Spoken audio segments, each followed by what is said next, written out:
January 8th, 1966, the Iron Triangle, South Vietnam. 30 feet beneath the surface of the earth, Sergeant Stuart Green can hear his own heart beating. Thump, thump, thump. The world around him is a coffin. The walls are made of red clay, so narrow that his shoulders scrape the sides with every movement. Above him lies the weight of 1,000,000 tons of soil. Below him lies the unknown. In his right hand, he grips an M19 111 pistol. His palm is so slick with sweat that the steel grip feels like it's melting.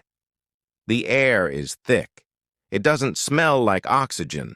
It smells of rotting vegetation, wet mold, and the metallic tang of old blood. Green is not alone. Somewhere in the darkness ahead, something is waiting. He cannot see it. He cannot hear it. But he can feel it. A primal instinct, the kind that only wakes up when you are inches from death, is screaming at him. It's here. It's listening to you breathe. Green swallows the air. He rests his finger on the trigger. If he fires now, the explosion of the .45 caliber round inside this narrow tube will shatter his eardrums instantly. He will be deaf. The muzzle flash will blind him in the pitch black. But if he doesn't fire, the thing in the dark will slide a knife across his throat. Welcome to homecoming scars. Some wounds heal with time. Doctors stitch them up and the world moves on. But some wounds stay with a man forever. They follow him home. They crawl into bed with him at night. Today, we are descending into the most claustrophobic, brutal, and psychologically destroying battlefield in human history. We are going down into the tunnels. We are hunting the tunnel rats. To understand why a man would voluntarily crawl into a grave, you have to understand the lie. Before the war truly escalated, the politicians in Washington made a promise to the young men of America. They said, "You are joining the best-equipped army the world has ever seen. The enemy has nothing. They are peasant farmers in sandals. We will crush them with our firepower." Until 1966, that lie looked like the truth. By day, the American military owned Vietnam. B-52 bombers turned jungles into ash. Napalm burned at 2,000 degrees. Helicopters blackened the sky. The ground shook under the treads of 60-ton tanks. But at night, the enemy vanished. American patrols would secure a jungle sector. They would set up perimeters, lay mines, and string barbed wire. And yet, in the morning, men would be found dead inside the wire. Throats cut, no mines tripped, no alarms triggered. It was as if the Viet Cong were ghosts. They weren't ghosts. They were engineers. And the answer to the mystery lay just 20 miles northwest of Saigon, in a district called Cu Chi. The soil here is special. It's called laterite clay. In the monsoon season, it's wet and pliable. But when it dries, it becomes harder than concrete. It can withstand artillery. It can withstand bombs. While the Americans were looking at the sky, the Viet Cong were digging. For 20 years, using nothing but hand hose and baskets, they built a secret city, not a cave, a metropolis. 150 miles of tunnels. Imagine a subway system stretching from Washington, D.C. to Philadelphia, but entirely underground, dug by hand, in total silence. It wasn't just holes in the ground. It was a 3-level fortress. Level 1, 10 feet down, firing ports and ventilation shafts. Level 2, 20 feet down, kitchens, sleeping barracks, and meeting rooms. Level 3, 30 feet down and deeper, hospitals, weapons factories, wells for fresh water, even theaters for propaganda. It was a masterpiece of survival. They built Dietrich vents for their kitchens. When they cooked rice, the smoke didn't just rise up to the surface. It was channeled through long horizontal pipes 50 yards away, filtering through dense bushes until it looked like nothing more than morning mist. An American soldier could walk right past a bush, smell a faint trace of smoke, and never realize that 20 feet below his boots, 200 enemy soldiers were eating dinner. January 1966. Operation Crimp. The Australian and American forces moved into the Iron Triangle to wipe the enemy off the map. They expected a fight in the trees. Instead, Sergeant Stuart Green sat down on a pile of leaves to rest and fell through the earth. He cleared away the debris and found a small wooden trap door, no bigger than 20 inches by 20 inches. He opened it. The smell hit him first. Stale air, human waste, fear. The command came down from the brass. Go down. See what's in there. But who goes down? The average American soldier was too big, too broad, loaded with too much gear. He would get stuck before he made it 5 feet. So the Army began to look for a specific type of man, 5'5" or shorter, slim build, wiry, fast. They didn't have a formal name. They didn't get extra pay. They didn't get medals for this specific job. They were just the rats. And their job was to crawl into hell armed with a flashlight and a knife and kill whatever they found. The ritual of entering a tunnel was a slow form of suicide. Picture it. Above ground, the sun is blazing. It's 100 degrees, 90% humidity. Your uniform is soaked to your skin. You stand at the edge of the dark hole. You strip down. Your flak jacket? Leave it. It's too bulky. Your helmet? Leave it. It blocks your vision and hearing. Your rifle? Useless. You can't turn it around in a 2-foot wide tube. You are left with the basics: a pair of pants, boots, a green t-shirt, and your kit. First, the light. The standard issue L-shaped flashlight. Most rats hated it. The bulb was too yellow, too dim, and turning it on was a death sentence. It gave the enemy a perfect target. Second, the blade. A Ka bar knife or a personal hunting knife. When the gun jams or when the silence is too heavy to break with a gunshot, the knife is your only friend. Third, the gun. The Colt 45, a hand cannon. But inside a tunnel, it was a curse. The noise of a single shot could bleed your ears. The muzzle flash could blind you for minutes. You lower yourself into the hole. Shoulders squeezed tight. You slide down. Above you, your buddy holds a rope tied to your ankle. That rope is your only connection to the living world. One tug means, I'm okay. 2 tugs means, stop. 3 fast tugs means, pull me out now. And if the rope goes slack, nobody pulls. The trapdoor closes above you. Total darkness. The air changes instantly. It's cold, damp, heavy. You drop to your elbows. You can't crawl on your knees. The ceiling is too low. You have to slither like a snake. You don't turn on the light yet. You listen. You wait. Because the Viet Cong didn't just put soldiers in these tunnels. They weaponized nature itself. You reach out in the dark to feel the wall. Your hand touches something soft, something cold. You flick the light on for a split second. It's a bamboo viper. The Viet Cong would tie these snakes to the ceilings of the tunnels with a piece of string, or hide them in a hollow section of the wall. One touch, and the snake strikes.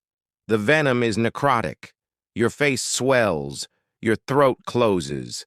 Medical aid is 30 feet above you. You will never make it in time. You will die right there in the mud, choking on your own tongue. But there were things worse than snakes. There were the spider holes. As you crawl past a smooth section of clay wall, you don't notice the small slit at eye level. The enemy is inside the wall, waiting. He sees your flashlight beam. He hears your breathing. He waits for you to pass. And then, A spear or a knife comes out of the wall and goes straight into your kidney. If you want to know what happens when a man is cornered in the dark and seeing how George's story moved you, please hit that like button. It helps us keep these stories alive. And if you haven't subscribed yet, do it now, because we are about to hit the water trap, and what's on the other side is a nightmare. Pause. The tunnel dips down sharply. Ahead of you there is black water. This is a U-trap, a section of the tunnel built like a sink plumbing pipe, filled with water to stop American gas attacks. To continue, you have to go through it. How long is the underwater section? You don't know. What's in the water? You don't know. You put the flashlight in your mouth. You take a deep breath of the foul air, and you slide into the muck. The water is thick. It tastes of oil and rot. You pull yourself along the floor of the tunnel underwater. Your lungs are burning. Suddenly, your hand hits an obstruction. It's not a root. It's not a rock. It's hair. There is a body stuck in the trap. Maybe a Viet Cong soldier who died of wounds. Maybe a tunnel rat who came down here yesterday and never came back. The body is swollen. It blocks the way. You panic. You can't go back. You have to push past the rotting flesh. The skin sloughs off under your fingers. You squeeze through the gap between the corpse and the ceiling. You burst out of the water on the other side, gasping for air, but you can't rest. Because the other side of the water trap is a barracks, and 2 feet away from you, sitting in the dark, is a man. He sees you emerge from the water. You see the whites of his eyes. There is no time to aim. There is no time to think. You lunge. This isn't a firefight. This is a brawl in a telephone booth. You feel the mud on his skin. You smell the fish sauce on his breath. Your knife finds his ribs. His hands find your throat. You can't scream. If you scream, the whole tunnel wakes up. It's a silent struggle, just the sound of grunting, the sound of snapping bone, the sound of steel entering meat. Warm blood sprays across your face. It mixes with the tunnel mud. The man beneath you stops moving. His eyes go dull. You push him off. You collapse against the clay wall, shaking, adrenaline dumping into your system. You are alive. For now. But you check your ammo. You check your light. And you look ahead. Because the tunnel doesn't end here. There is another corner 10 feet away. And you have to go see what's behind it. You are still alive. You push past the body in the water trap. You drag yourself into the dry clay on the other side. You want to stop. You want to vomit. But you can't, because down here stopping means dying. You crawl deeper. The tunnel slopes downward again. You are now 40 feet beneath the jungle floor. This is where the psychological torture begins. The rats called it the Black Echo. It's not just silence. It's a pressure. The darkness is so heavy, it feels like it's pushing against your eardrums. After 20 minutes in this void, your brain starts to malfunction. It craves input, so it creates it. You start to hear things. A whisper behind you. Was that a footstep? You spin around, flashing your light. Nothing. Just the empty red clay tube. But the moment you turn back around, you hear it again. Is it a ghost? Is it the enemy? Or is it your own mind snapping in half? Many men didn't break because of the enemy. They broke because of the echo. They started screaming at walls that weren't there. You shake your head. You focus. You see a widening in the tunnel ahead. A room. You turn off your light and listen. Silence. You crawl forward and flick the beam on. It's not a dirt hole. It's a room reinforced with bamboo beams. And what you see freezes your blood. It's a hospital. Right here, under the feet of the U.S. Army, is a fully functioning surgical ward. There is an operating table made of scavenged wood. There are glass jars filled with alcohol and bloody bandages. The smell of ether and rotting flesh is overpowering. You see surgical instruments lined up on a cloth. They aren't standard issue. They are made from the scrap metal of downed American helicopters. This is the moment you realize the truth. You aren't fighting peasants in sandals. You are fighting a society that has adapted to live in hell. You move to the corner of the room. There are stacks of papers, maps, rosters, letters. This is gold. This is intel. The brass back at base camp wants these papers more than they want dead bodies. Finding a map of the tunnel network could save 1,000 American lives. You reach out to grab the stack of documents, but you stop. Your hand hovers an inch above the paper. Something looks wrong. The stack is too neat, too perfect. You look closer. Under the bottom sheet of paper, there is a tiny, almost invisible copper wire. If you lift that stack, the wire pulls a pin, and this whole hospital, and you along with it, turns into dust. You carefully slide your knife under the stack, holding the pin in place. Sweat stings your eyes. Your hands are shaking, but you can't let them shake. You disarm the trap. You bag the intel. You have done your job. Now you have to get out. But getting out is harder than getting in, because now the enemy knows you are here. Pause. By 1967, the American generals had enough. They realized they couldn't clear the tunnels man by man. It was too slow, too costly. So they decided to erase the Iron Triangle from the face of the earth. They launched Operation Cedar Falls. This was brute force on an industrial scale. They brought in the Rome plows, massive 60-ton bulldozers with blades the size of a house wall.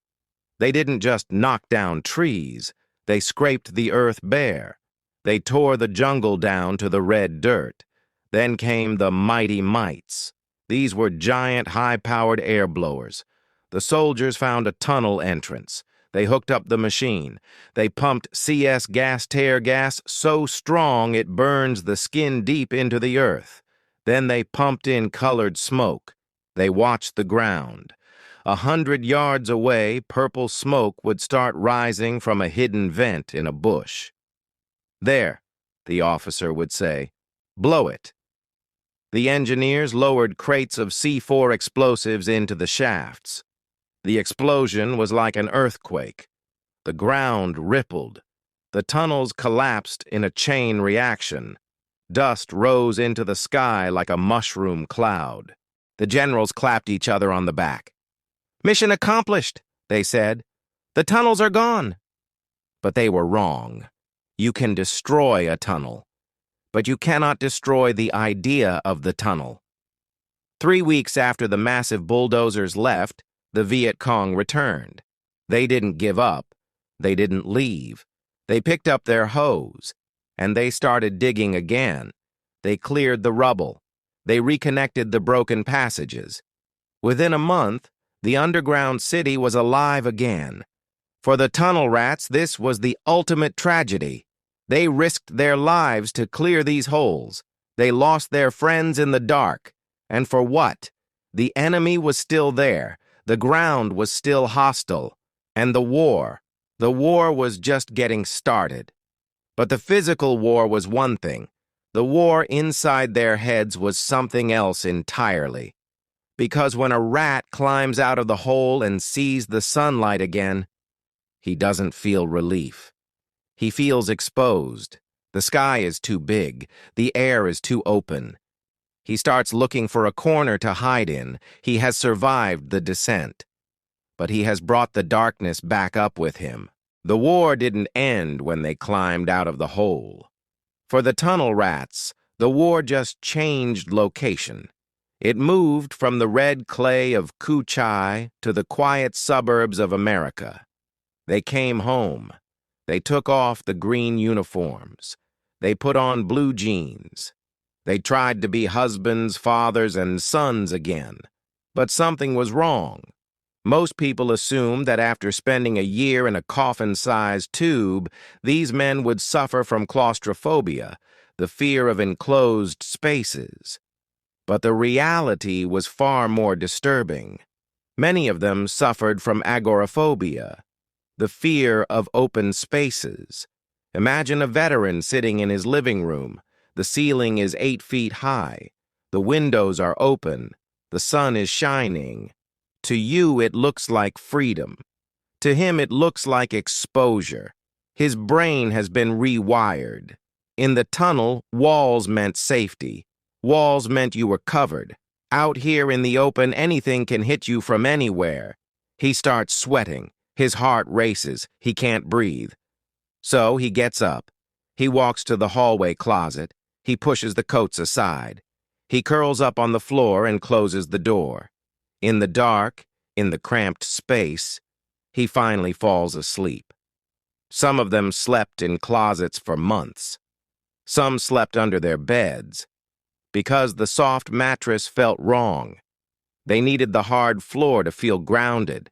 And then there was the silence. Or rather, the lack of it. Remember the Colt 45, the gun that deafened them underground?